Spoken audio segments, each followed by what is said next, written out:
Welcome. I'm E.G. Marshall, plenipotentiary from that mysterious realm whose major exports are terror, mystery, and the macabre. In silence can man most readily preserve his integrity. Or, to put it another way, no one ever got into trouble by keeping his mouth shut. Test the premise for yourself. What has brought you the most grief? Speech or silence? Our mystery drama, The Frammis, was written especially for the Mystery Theater by Sam Dan and stars Howard Da Silva. It is sponsored in part by Listerine Lozenges and Buick Motor Division. I'll be back shortly with Act One.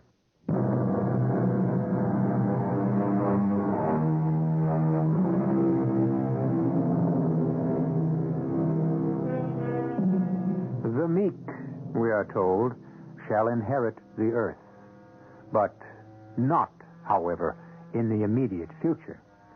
And so, at this point in time, and until further notice, the meek shall have the usual tough sledding.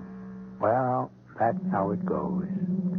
Today we shall tell you a little fable about the meek, and because it's a fable, we'll have it take place in a mythical kingdom. Therefore, for your benefit, we have created one called the United Kingdom of Limbovania. Our hero is named Gerard. He is a jeweler. He's very good. But he is very poor. Do you know why? Because he is a philosopher. Did you ever hear of a rich philosopher? There is a law that says that not only must philosophers be poor, they must also have cross, querulous wives. Well, it's very late at night, and Gerard is alone at his workbench, holding aloft a magnificent silver cup, which he has just crafted. And he is making a speech to an imaginary audience. Yes, he's that kind of person. Fellow citizens of Limbovania, I appear on this national television network to set your minds at rest and your hearts at ease. Though I have been besieged by envoys from the Louvre in France, the Prado in Spain, the Metropolitan in America, this magnificent silver cup that I have just created shall remain here at home. This does not mean that I support our corrupt and oppressive monarchy. This does not mean that I have now joined the lifeless, bloodless, decadent charlatans at the Royal Academy. Well, you're giving everybody their lumps tonight, aren't you? Oh, I thought you were asleep. What's that thing? This? It's a silver loving cup. So, that's what you were working on. I might have known. All these nights I listened to the hammer. I say to myself, maybe he's seen the light. Maybe he'll make something he can sell. Why do you make things like this cup? Because I find it... Who asked you to make it? No one. Who's going to buy it? Nobody. Then what's the point? What are you after? Immortality. What? Immortality. Oh. In this cup, I make my statement. Oh, forget it. In this cup, I say, look, world, here in precious metal... Forget it. But I want you to understand. I don't want to understand. But when you don't understand a person, you may grow to hate him. Settle for that. Because when you do understand a person, you may want to kill him. What was that? What was what? That's a terrible noise. My dear, what is it? Gerard. Look there. What? But what is it? Sophie. Sophie, what are you? Don't say another word. Look at this. Where did you find that? I happened to glance over to the window. That crack of thunder smashed it a few moments ago, and it was lying there on the floor beside the broken window. It was lying there, just lying there on the floor. Let me have it. Oh, isn't it? Absolutely. The biggest, the brightest, the shiniest, most brilliant diamond in the whole world. Yes. I must look at it. Oh, look at it. Examine it. Yes. How much is it worth? Oh. Tell me. All right, I'll be quiet. I won't say a word while you examine it. You're the craftsman, the master, the genius. Oh, what do you think? 500? 1,000? What am I talking about? 5,000? I bet I'm not even close. It's your reward. Your reward for being honest and sincere and idealistic. The good Lord does something like this now and then. He has to. $1 million. It must be worth $1 million. Amazing. Fantastic. What sparkle. What light. What facet. What color. What a spectacular configuration. What's it worth? Oh. What's it worth? What's it worth? Nothing. It's a piece of glass.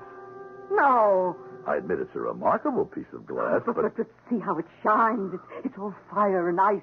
How can you say it's a piece of glass? Well, let me give you the scientific explanation. No. Glass breaks all the time. I don't want to hear it. And just once, every 54 trillion times does a piece of glass break exactly the way this one did. Wives kill their husbands for less. You see, it broke along the fulguration of the guideline of serenity instead of splitting in the ordinary way down the altercation of the plumb line of stress. You follow this? Wives shoot, stab, strangle their husbands. And the result is called a framus. With a good lawyer, she's home free. So ask me, what's the remarkable thing about a framus, huh? I still have enough appeal for a jury. The remarkable thing is that only I can tell it's a framus. Any other jeweler would pronounce this a diamond. What do you mean only you can tell it's a framus? Because only I have done the research. I am the trailblazer, the discoverer, the pioneer in a brand new, so far unknown science of framisometry. Oh. Well, then, Angel, were you to put that into a gold or a platinum setting, it would look exactly like a diamond ring? Well, sure. I don't believe it. It's impossible. Impossible? You're talking to the man with the fingers. Watch. See how I do it? Just a touch. Now a tap. Now a twist. Carry it. Tighten. Nice. And here it is. Fit for the finger of the king. Oh, magnificent. I'll print a sign. Beautiful diamond ring for sale. Sweetheart, you cannot sell this as a diamond. Why not, beloved? Because, precious, it's not a diamond. Who's going to know the difference? I will. Oh, it'll be so easy to call this a diamond. And I'm tempted. That's why you must help me. Help you do what? Help me withstand temptation. Help me keep my honor. I'll do nothing of the kind. Sophie, every man's integrity is tested once in his life. How do you know this is the test? This is a framus, and it's a fraud. Oh. Well, in that case, there's only one thing a man of honor can do. Destroy it. Destroy it? Well, as a man whose integrity is being tested, you have no other choice. All around you are the means of destruction. Acid. Dissolve it. Fire. Burn it. Or pick up your hammer and smash it to powder. I can't. After all, it's a lovely thing. Oh, it surely is. I don't have to sell it. I can keep it and enjoy it myself. Of course. And so, to bed.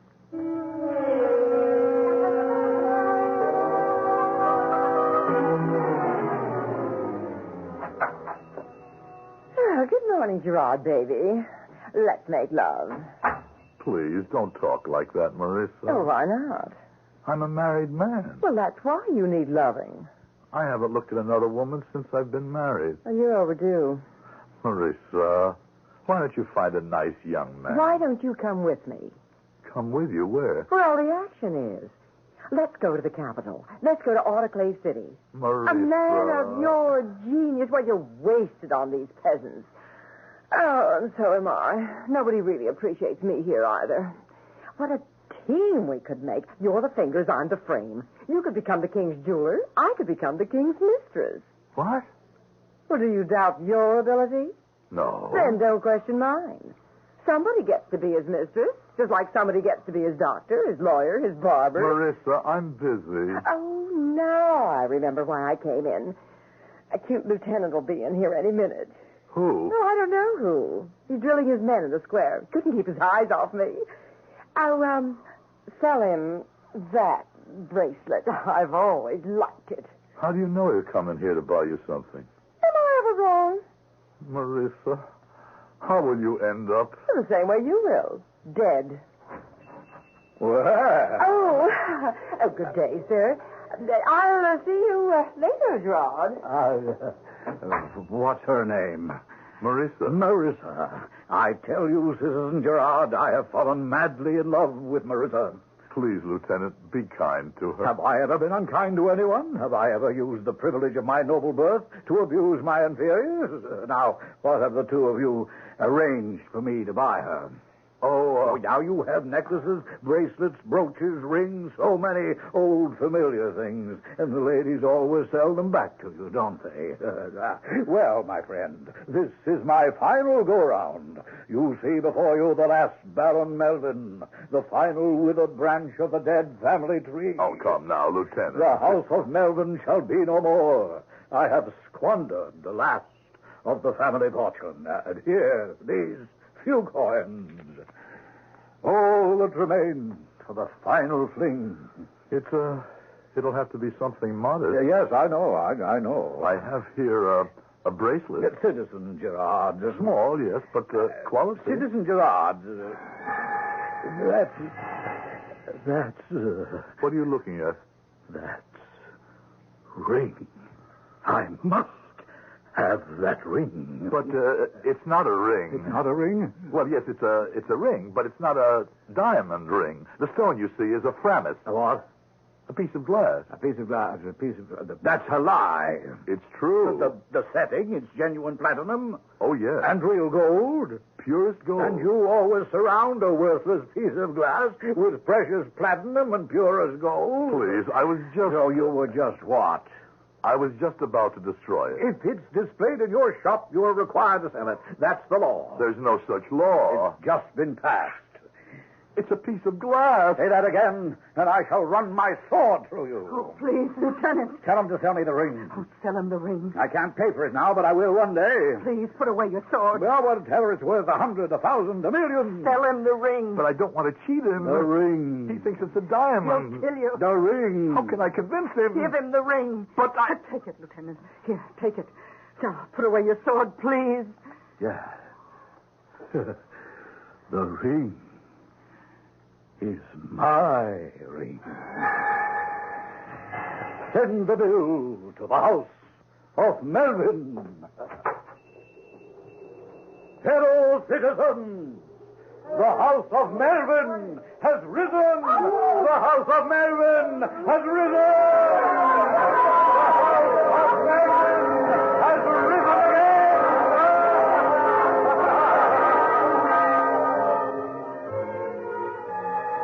The house of Melvin has risen again, indeed, and Lieutenant Melvin accepts the plaudits of the multitude, as all are blinded with adoration for the brilliant ring on his finger, and the adoring mob carries him on their shoulders into one shop after another, and soon he is costumed in splendor from head to foot, as befits the scion of the house of Melvin. But how high can the house of Melvin possibly rise?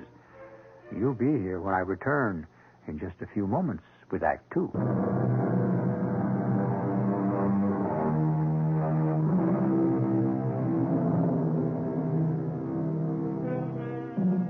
Well, now, as we proceed with our fable, the principal square in the provincial city has never seen such a celebration. They are lionizing Lieutenant Melvin, who only this morning was a ruined and penniless aristocrat. But now, it's plain to see the house of Melvin has risen again. For on Melvin's finger there gleams a ring of surpassing brilliance. And so the bells are chiming, and the folk are shouting, and the wine is pouring, and the bands are playing, and all is pandemonium, except in the shop of our friend Gerard. No. But Sophie, Don't you set foot out of the shop. he must know the truth. What truth? That ring, it's only a piece of glass. Mind your business. But he's under the impression that Forget it. it's only a framus. Now what's happening? Where? Look through the window. What do you see? What do you mean, what do I see? I see the crowds. But it's quiet. Suddenly it's quiet. No one is saying a word. Yes, it is. It's quiet. And see there.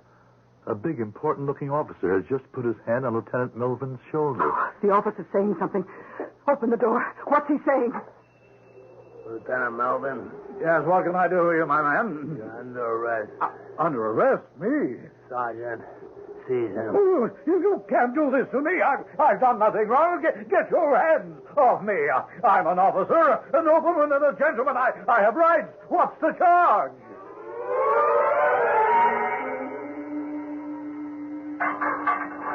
Oh, what's the charge? You can't just throw me into prison. No, notify my colonel. I demand to see my colonel. Oh, stop the shouting. Oh, Colonel Ramrod, I'm saved. Lieutenant Melvin, I shall read to you the verdict of the court-martial. Court-martial? Well, what court-martial? Whose court-martial? Your court-martial.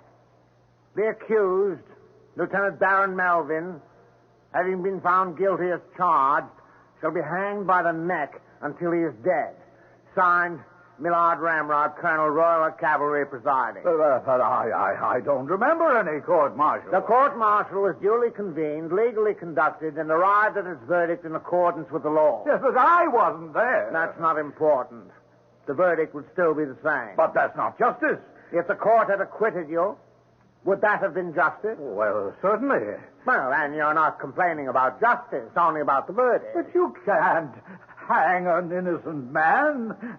I don't want you to hang, Lieutenant. Oh, thank you, sir. I should not like to see you disgraced on the scaffold. Oh, bless you, sir. Here's my pistol. Heaven will reward you, sir. Shoot yourself. Shoot myself. No, I tell you, I'm innocent. I have here your confession. I never signed any confession. It was signed for you. Oh, Melvin, stop fighting justice. Now just shoot yourself. Oh, please, Colonel. Look at yourself in that stolen finery. Why, that ring alone, that ring must be worth our fortune. That ring. Oh, you like the ring? Take it. No. God, I wish to leave. Stop, Colonel, or I shall shoot you with your own pistol. I am not afraid to die. That's because you're afraid to live. You're afraid of life. That's why you vegetate here in this provincial post. Oh, shut up. Colonel Ramrod, military scientist and global thinker.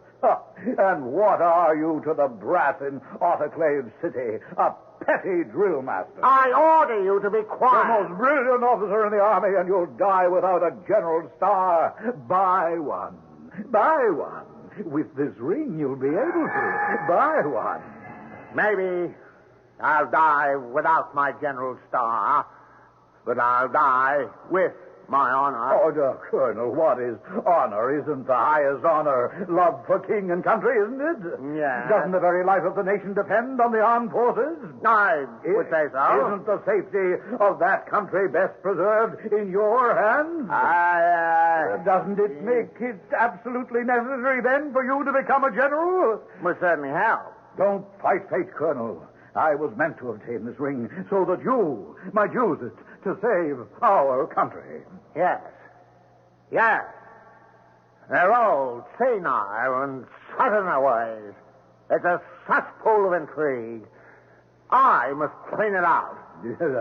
That's why you were born, Colonel. May I assist you in your holy mission? This ring.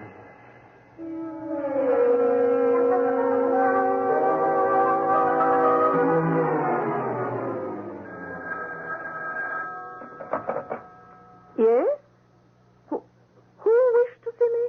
Colonel Ramrod? Never heard of him. But what does this bumpkin from the provinces want?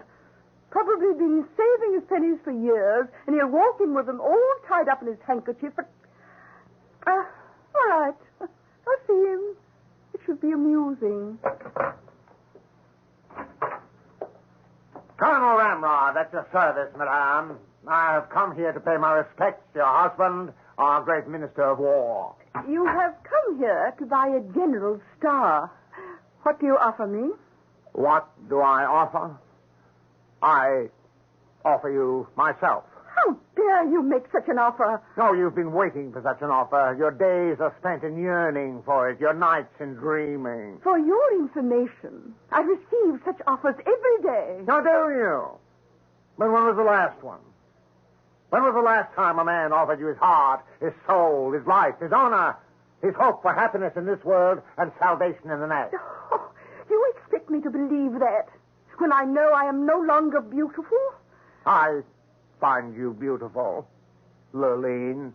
Madame Lurline. What interest could I have in love? I'm an old woman. No, not an old woman, an older woman. Just as I am an older man. But love was made for the young. No. To the young, love is strong liquor, but to people like us, love is fine wine, old wine. We do not drink to slake the thirst. We only sip to delight the soul. All you want is your general star. I have not come here for your tinselly star. I love you. Listen. 10 years ago, you and your husband inspected the garrison of ground bags. I can't remember. Why, I can't forget.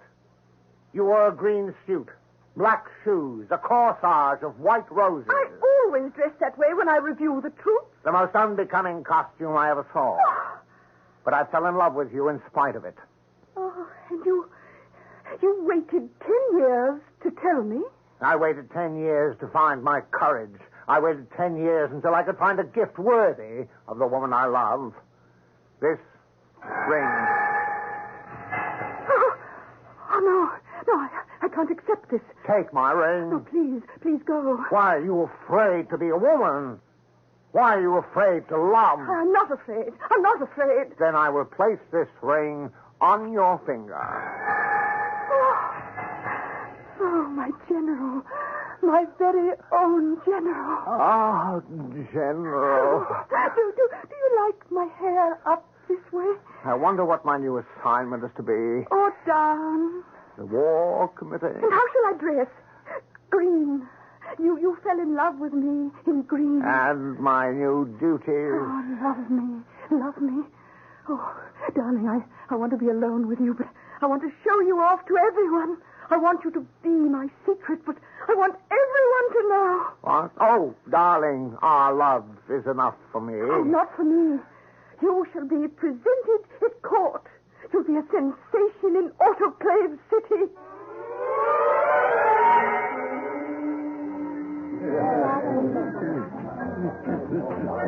Well, my darling, how do you like? Well, all that the king wants to do is listen to rock music. And the Queen?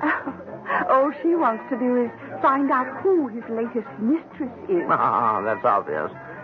That slim blonde girl. What's her name? Marissa? Oh, she's just his friend. That doesn't count. Do you know who his mistress is?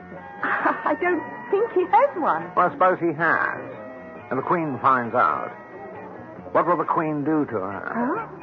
She'll have her steamed. Steamed? Yes. That's why this place is called Autoclave City. One little mistake, and things get so hot for you. Tell me, dearest Lurline, why is the Queen looking at you like that? Well, I don't know. But what? That's how she looks at people just before they get steamed. And now she's whispering to the king. Oh, if only I could hear what she's saying. Look, would you quit bugging me, baby? I don't have no mistress. You do, and I know who. I think you flipped your wig. Don't talk to me that way. I'm the king. I can talk any way I like. Oh, some king. This 2x4 nickel and dime. Maybe if you spent less time with your mistress. Will you get off my back? I don't have no mistress. Oh, go figure you'd go for an old bag like her. An old bag like who? And to my face. She's my best friend. What are you saying?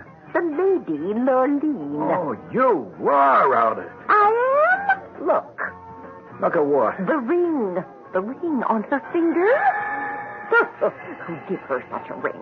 Her 98-year-old husband? Hey. That ring. And And who would dare wear such a ring at court? Who would dare outshine the queen? Only the mistress of the king. You gave her that ring. Ooh, the ring. To show me up. I'm gonna have her steamed. Leroy? Yes, Your Majesty. Steam her.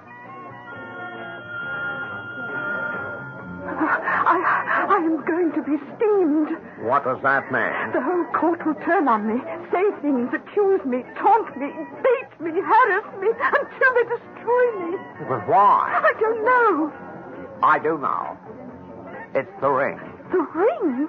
The queen. See? Look at her face. She thinks you're the king's mistress because you're wearing the ring. Oh, but I'm not. Look at the king's face. He can't take his eyes off the ring. Save yourself. Give him the ring. Oh, no. Can't you see the king wants that ring? Give him the ring before it's too late. Ladies and gentlemen, your attention, please. Lady Lurleen has an announcement to make. I have known our wonderful king since he was a child. I have watched him become a great king. And so, as a grateful and loyal subject, I wish to present him with this token of my esteem, this ring. The ring. Oh, thank you. That's some ring, Your Majesty. Yeah, this ring, Marissa, baby. Hey. Well, what do you think this ring is worth, huh?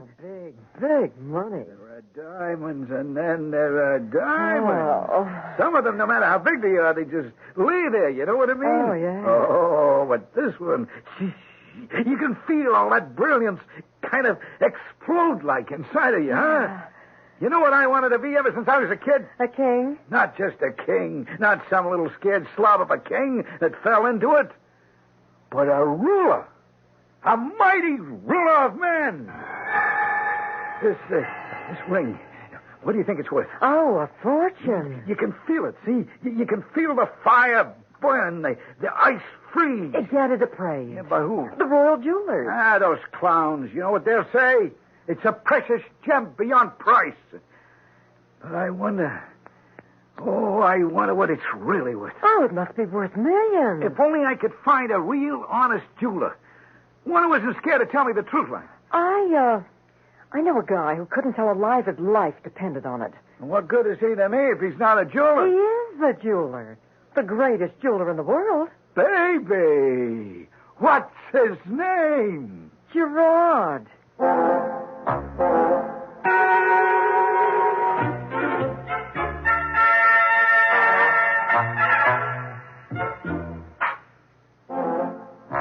You should have expected this development. Everything that goes up must come down. We go away only to come back. You knew eventually that we would have to return to our old friend Gerard. You also know the question he's going to be asked. Do you know the answer he's going to give? Want to bet? I shall return in just a few moments with Act 3.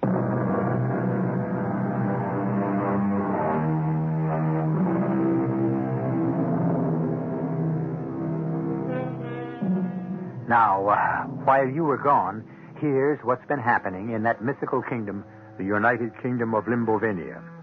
I can only say that there has been a miraculous transformation. It is no longer a sleepy little country. It has been transformed miraculously into a mighty nation, powerful in the councils of the world community. There has been a surge of energy and patriotism, and right now, the proud and happy Limbos are celebrating the first anniversary of the King's Ring and the apparently magical talisman that has sparked the great resurgence. And even Master Gerard seems to have caught the fever as he works frantically in his shop. What are you doing there? What do you think I'm doing, my dear wife? I'm making anniversary souvenirs. See these medals? You knock them out for a penny and you sell them for £1. But they're junk. Oh, sure. You see how you do it? You line them up, you punch them out. But And I got our kids out in the street with 2 big bagfuls. We'll sell thousands of them. You see what they say? Big limbos on the march. Everybody buys one. Everybody wears one. Because how else can you prove you're a loyal, patriotic citizen? Oh, stop it. Come on. Get your genuine, authentic pledge of loyalty to the Emperor. Designed by the super-sensational House of Gerard. I said stop it. Why? You always wanted to be rich. I can't accept this. What's the matter? I don't like you this way. Cynical, scornful, sneering. That's successful. No. Hard, cruel, contemptuous. Was it better the old way, when I was stupid and we starved? Oh, please, Gerard, be kind, be sweet, the way you always were. You see the world dazzled by dishonesty, enchanted by incompetence, transfigured by trivia. You say, it cannot, it must not go on forever, but actually, it can. Obviously, it will. And perhaps it must. Why fight it? Oh, this junk, what you're doing now, it's not you. It's a lie. I never sold anything in this shop that wasn't genuine. That isn't true. When did I ever sell anything that was a fraud? Pick up a magazine, any magazine. Why? Well, look at the magazines. What's being featured on every cover? Well, the king's ring. They'll find out. How can they find out? What can they find out? I'm the only one who can tell. Oh, they have ways. The people with power, they have ways. They'll find out, and they'll hunt you down. Sophie, you must control yourself. A man, a hard-looking, cruel-looking, frightening man will suddenly walk in here and ask, "Are you Mr. Gerard?" And when you say yes, he'll kill you. Sophie. Mr. Gerard. How did you get in here? Are you Mr. Gerard? He's not in. Hiya, Gerard, baby. No, you're making a mistake. I'm not... Aren't you glad to see me? It's Marissa. Marissa, why did you betray me? Why do you want to kill me? Kill you? Honey, I'm going to make you. Make me what? Jeweler to the king. Jeweler to the king? Well, that's why we're here. Right, Leroy? Jeweler to the king. Where's Gerard? Where's my man Gerard? Your Majesty. Brother Gerard. Hey, let me look in your eyes. Yeah, I see the truth. Eyes, Brother Gerard, are the mirror of the soul. And you simply cannot hide your honesty, your independence, and your integrity. Honesty, independence, integrity. 3 reasons, Your Majesty, why I am a ruined man today. But I'm ready to reform. I'm eager to improve myself. I'm willing to learn. Now then, Gerard, old buddy, could you do me a little favor? Try me. Test me. Well, I got this little item here, see? I wonder if you might just possibly tell me what it's worth. Your Majesty, this ring is, it's absolutely unique. Come on, Gerard. We're not king and subject. We're friend and friend, huh? The truth. Speak the truth. The truth? Yeah, just among buddies. What's it with? The truth? This is a framus. Yeah? What's a promise? A piece of glass. I beg your pardon, Gerard, you said... I said it was a piece of glass. You're positive? I'm positive. It don't look like a piece of glass. I know. Well, I'm no expert. But this looks like the world's most valuable diamond to me. And yet it's the world's most ordinary glass. A piece of glass. A worthless piece of glass. Leroy! Throw him in a cell. But I told you the truth. You asked me for the truth. And tomorrow morning, shoot him.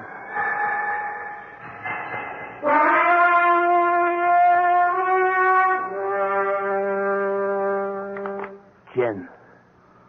You beat me again, Leroy. Who invented this stupid game? Its origins are obscure. But we're probing the depths of remote antiquity. I have read monographs on the subject in ancient Sanskrit. Are you an historian? No. My doctorate is in nuclear physics. Well, what are you doing in that uniform, then? Practically all of our scientists work for the government. That's where it's at. As they say. Is that good? It's neither good nor bad. It's relative. Uh-huh. Now I'll knock. How many? 2. 1. This is a pointless game. In many ways, it's the story of your life. Gerard, I fixed it for you. The door's open. Walk out. Marissa, the king is letting me out? He was only joking. All you have to do is say some words. What words? These words. Your Majesty, your ring is worth untold millions. But it isn't true. Well, nobody's asking you for the truth. All you're being asked for is some words. Just words. And the sun keeps shining, the grass keeps growing, the seas keep rolling. Words. Your Majesty, your ring is a precious gem beyond price. Its worth is untold millions. But that ring, it's a Frammis. Did I say no? Should you say no? Sure, say no. But up your sleeve to yourself. And never, never any louder than this.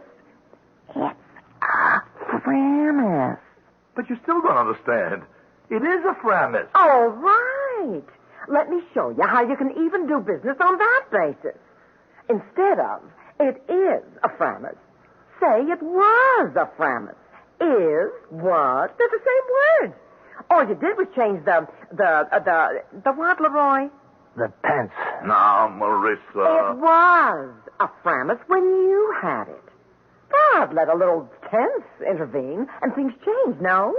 The caterpillar was. Butterfly is. And do you know what that humble little Frammis has become? No. It has become the state. The Royal Federated Union of the United Kingdom of Limbovania. Dig? Do you know what that silly Frammis has become? It has become... What word do I want, Leroy? Status quo. The status quo. But that's it. We must change. We must reject the status quo. We must fight it. Change it. Reject it. Fight it. Change it. Why? It's great. What have you got to gain by changing it? What have I got to gain? Everything. Everything. You mean you'll get something out of it? Yes. Well, I've already got mine. When do you get yours? Later on. Later on? When? After I die.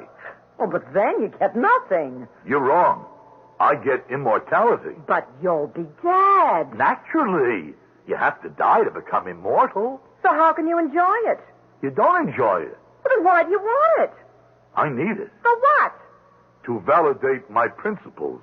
To prove I was right. Oh, you're a nut.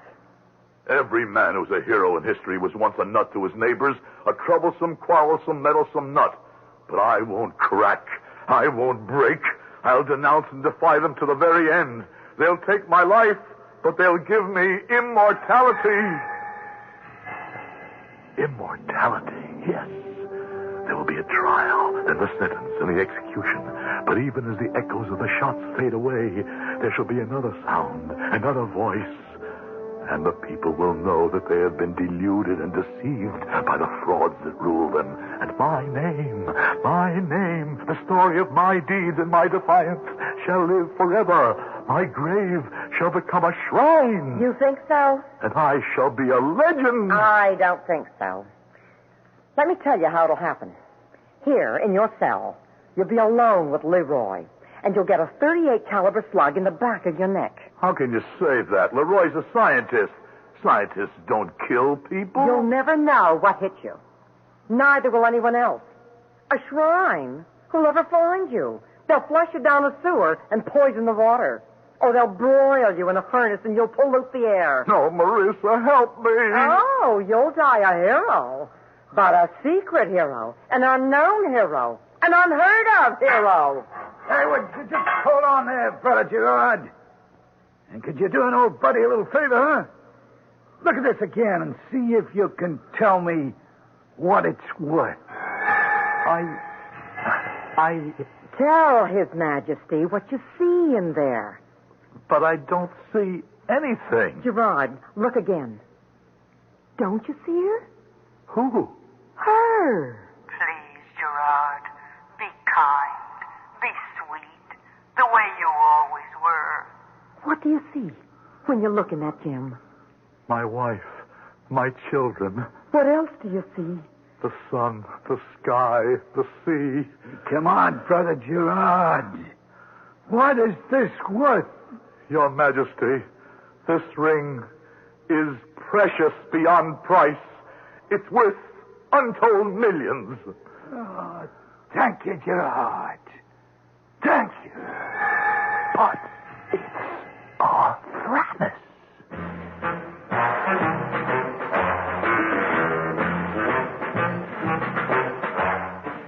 It's a Frammis.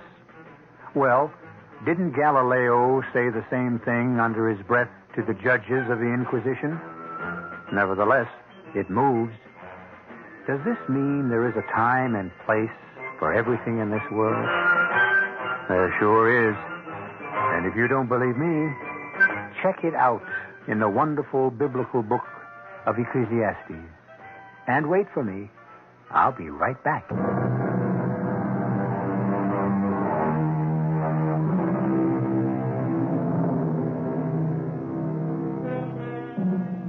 A diamond is a piece of carbonized rock, and so is a piece of coal. If you were offered your choice of a sackful of each, which would you choose? Would you really? Okay. Now suppose you were offered that same choice in an isolated cabin, snowbound in the dead of winter, with the temperature at 30 below zero. You bet you would. You see, value is relative. And one of the few absolutes in life is the fact that you can depend on us each time at the same hour. Our cast included Howard Da Silva, Bryna Rayburn, Joan Shea, Ian Martin, and Robert Dryden. The entire production was under the direction of Hyman Brown. Radio Mystery Theater was sponsored in part by Buick Motor Division and Listerine Lozenges. This is E.G. Marshall inviting you to return to our Mystery Theater for another adventure in the macabre. Until next time, pleasant dreams.